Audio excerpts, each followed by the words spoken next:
Greetings everyone and welcome to my channel. I'm your host Captain Ryan. Today's video comes to us courtesy of Clubbedbyaseal. And Clubbedbyaseal is playing in the Tier 9 Premium US battleship, the USS Missouri, here in World of Warships. As the battle gets underway here, it's Trap, it's Domination Match Mode, and Clubbed is headed off to the A cap point. Now this isn't necessarily a bad thing for him to do because he is in a very fast battleship. This thing will go 33 knots in a straight line. Now, if we look at the map situation here, you can see Clubb's team is already up and taking the C cap point. It doesn't look like at this point that anybody is contesting them up there, but it's important to pay attention to the team's lineup here as the enemy team has a destroyer advantage right from the get-go. They've got 5 destroyers on their team. Clubb only has 4 on his team, so keeping your friendly destroyers alive is going to be somewhat important. Now, his team does manage to secure the C cap point and tick over 1 point just in time for the enemy team to start contesting it. Of course, a little bit too late for them, but as you can see here, the enemy team is going to take the A cap point with the Z-23 on the team not pushing up to contest, and of course this is going to result in them gaining more points here. Now, Clubbed is being detected. He's obviously in detection range. He pops his radar here as he pushes up through the island there, and you can see enemy destroyer around the side of the island. This could be very, very dangerous for Clubbed as he slows down, trying possibly to get shots out there.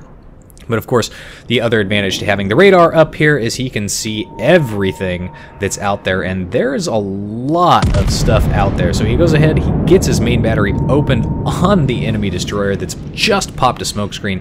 Unfortunately for him, only manages to connect 1 over penetration, and his radar is no longer in play.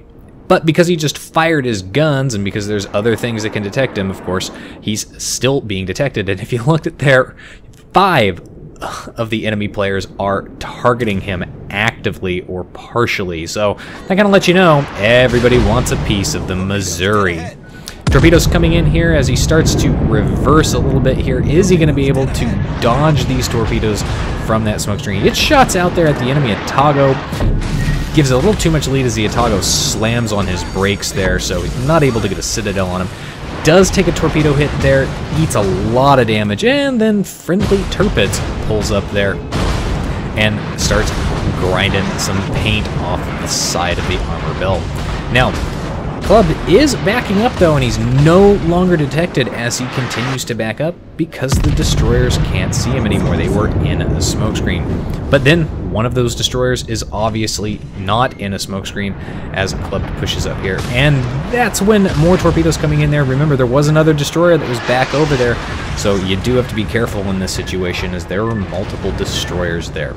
In fact, based on my calculations, at least 3 of the 5 enemy destroyers are or were at the A cap point. Now there's obviously one up at the C cap point who's contesting, and you can see the enemy team on the minimap there. They are contesting up at the C cap point, and it's kind of an equal matchup depending on how the friendly destroyers up there play it and how much backup the other ships are willing to give. Now, Clubbedbyaseal starts moving forward here. You can see obviously still a lot of fire coming out of those smoke screens. They're still in play here, but look at this. He's got his radar back available, and if he really, really wants to, as he pushes in here to contest the A cap point and line up more shots, he's being detected. He could pop that radar and see what else is available out there. He takes a lot of incoming fire from the ships hiding in that smoke screen that are too far away for him to see there.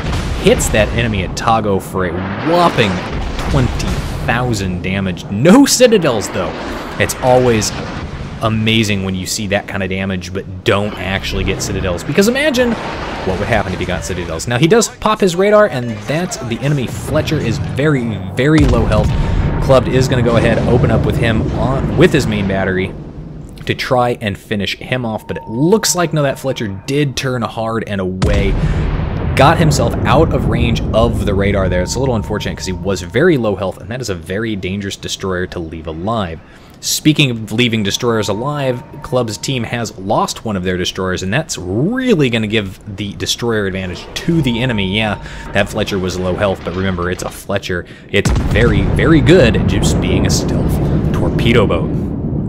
Smokescreen pops back up there again to shield that Atago, so that lets you know that there is at least one destroyer still back over there, and that's probably not the Fletcher, based on where we last saw that Fletcher. Atago, very, very low health. Torpedoes coming out there. Is that Z-23 going to get hit by him? Is he going to be able to avoid it? Yeah, he does get hit by one, but he is still alive, so at the very least, he hasn't been taken out of the game. Now that Atago, very low health. There's the Fletcher. Oh, targets to shoot at. What do you aim for? Well, Clubbed aims for the Fletcher because he was there. That's a good choice because the Atago just got taken out. Shots going out there, but it doesn't look like they connected. Briefly, another enemy destroyer pops up there. He gets his rear gun out on that destroyer. Hopefully he can connect with him, maybe even finish him off, but it doesn't look like it, you know? Shooting into a smoke screen, sometimes it pays off, sometimes it doesn't. At this point, the enemy team is now really, really in the lead here. They've managed to take out 2 of the friendly destroyers, and this is going to leave them with a massive destroyer advantage. It's now 5-2. Those destroyers really have no excuse at this point for not pushing up and causing some serious problems. Because of this, and because Club's team no longer has a cap at all, and the enemy has captured the C cap point, so gaining points there on top of that, that's going to leave Clubbedbyaseal in a bad situation on points here. Basically, his team is now sub 300 points, and the enemy team is going to start gaining points.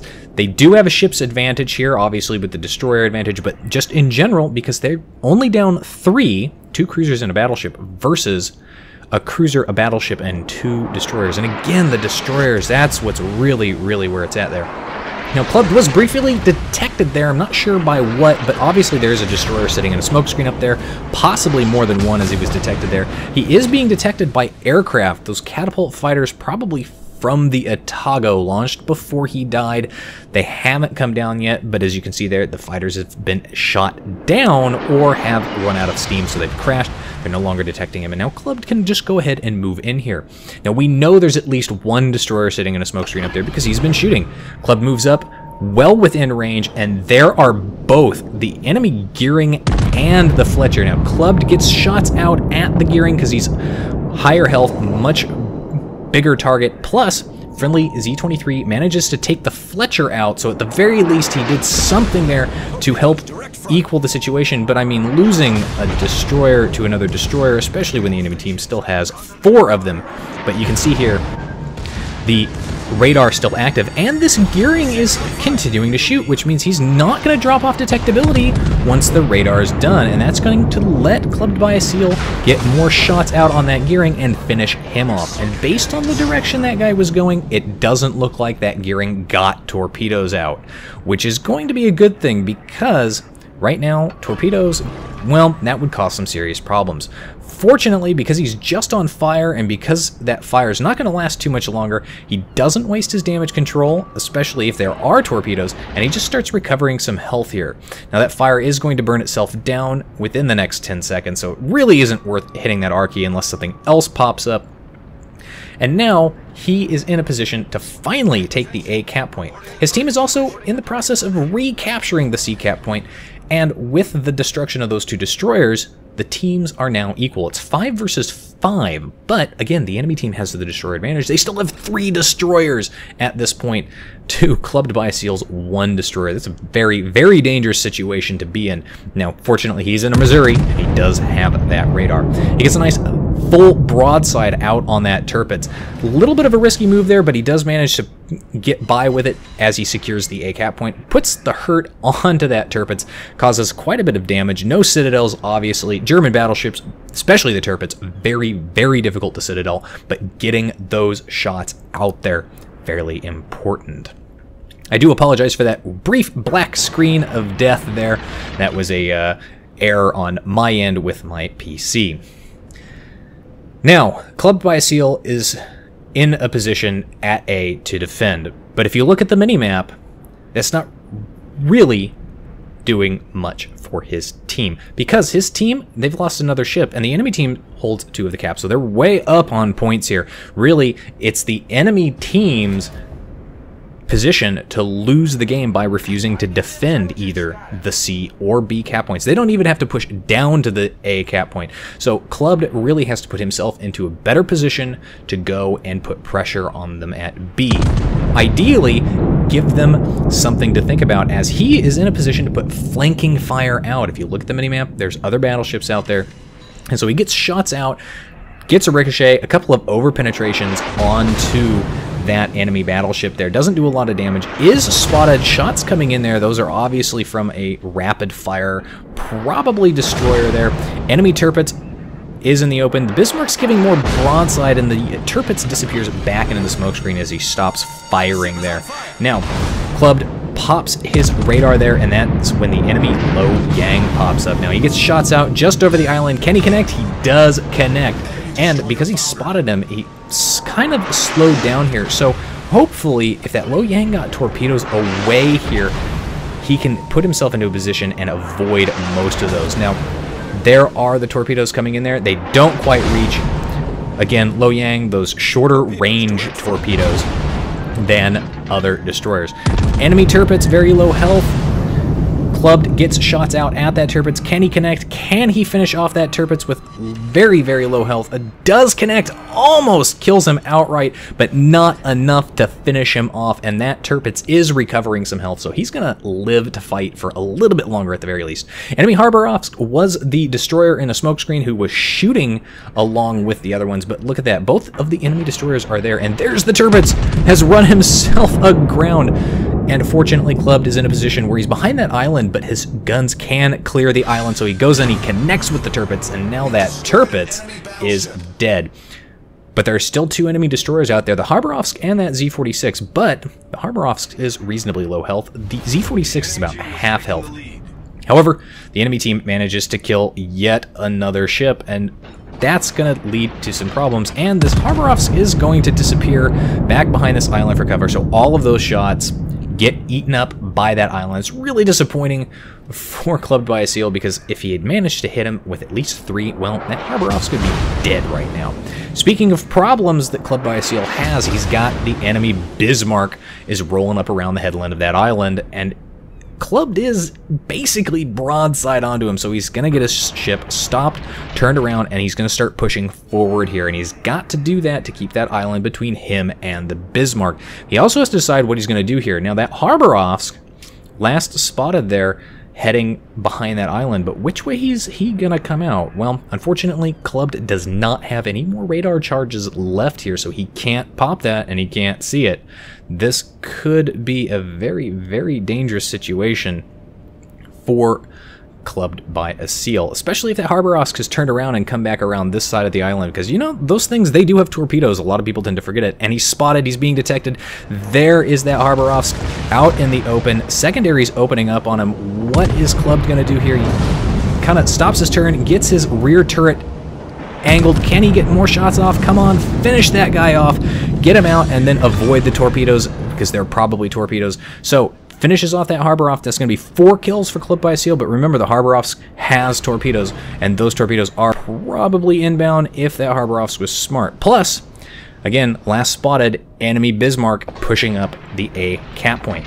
Now, the enemy team is down to just 4 ships, and they've narrowed it down to 1 destroyer versus 1 destroyer. So the enemy team lost their destroyer advantage. That's really unfortunate, because they didn't have to do that. They could have played this game very, very differently here and easily won. But look at this. That Bismarck is being an MVP for his team here. He's pushed up into the A cap point. He's preventing Clubbedbyaseal's team from having any points from the cap. And there are 3 other ships out in play there. 1 at the C cap point and 1 at the B cap point, plus that Z-46 still in play.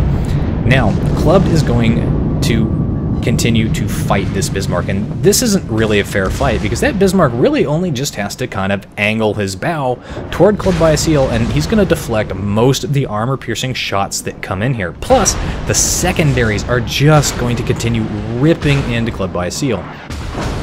More importantly, Clubbed is in a very bad situation. He doesn't have any more heals left here. But look at this Bismarck wants to get his rear turrets into the game, so he turns broadside and eats a massive chunk of damage, 10,000 there. And he is in range of the secondaries of the Missouri.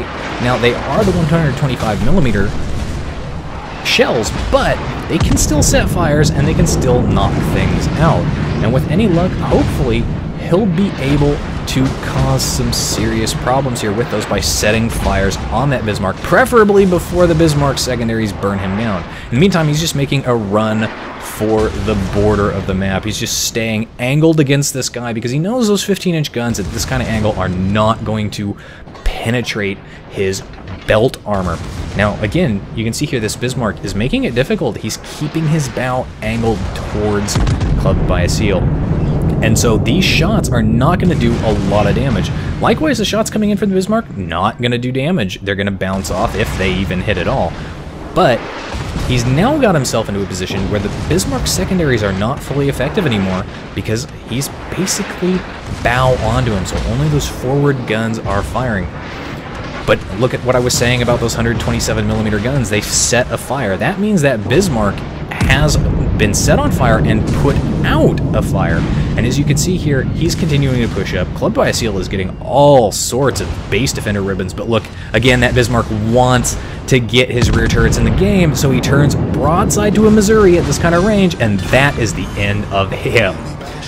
There's the Kraken unleashed in this game, and Clubbedbyaseal manages to survive. All that Bismarck had to do to win that engagement was stay bow on and continue to let his secondaries cause problems.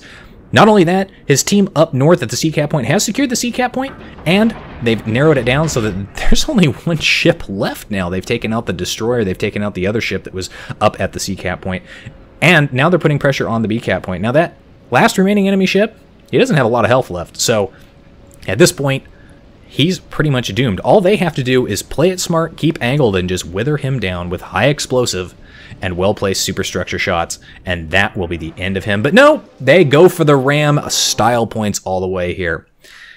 Now, there is no team score lineup screenshot for this, but we can assume, based on the experience earned here, that Clubbedbyaseal is, if not the top, one of the top 2 or top 3 for sure there. He's got a fireproof Dreadnought Kraken Unleashed, but the big thing that I want to point out here is, holy shit, look how many credits he earned. 1.85 million credits.